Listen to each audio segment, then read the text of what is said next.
गणपती उत्सवाच्या तोंडावर कोकणात जाणाऱ्या लाखो भक्तांसाठी एक आनंदाची बातमी। मुंबई गोवा महामार्गावरील रत्नागिरी जिल्ह्यातील प्रवास आता हा अधिक सुसाट होणार आहे। मुंबई गोवा महामार्गावरील रत्नागिरीतील निवळीसह लांजा उड्डाण पूल जो आहे तो येत्या आठवड्याभरात या ठिकाणी खुला होणार आहे।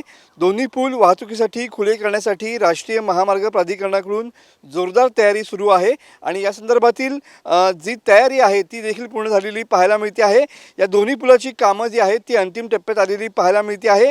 याच ठिकाणी वाहतूक कोंडीचा नेहमी प्रश्न उद्भवतो आणि वाहतूक कोंडीचा हा प्रश्न या ठिकाणी या दोन उड्डाण पूल खुले झाल्यामुळे या ठिकाणी मिटणार आहे।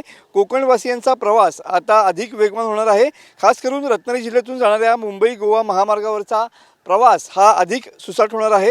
निवळी उड्डाण पूल हा 12 कोटी या ठिकाणी खर्च करण्यात आलेले आहेत आणि जवळपास 80 मीटरचा हा उड्डाण पूल आहे। तर लांज्यातील उड्डाण पूल हा 70 कोटी रुपये खर्च केलेले आहेत। तर 975 मीटर लांबीचा हा लांज्यातला उड्डाण पूल या ठिकाणी आहे।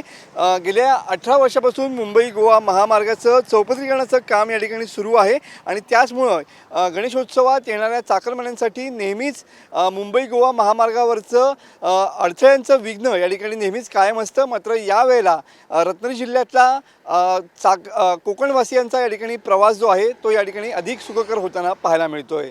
कॅमेरामन समित गजनेसह मनोज देले, TV9 मराठी, रत्नागिरी।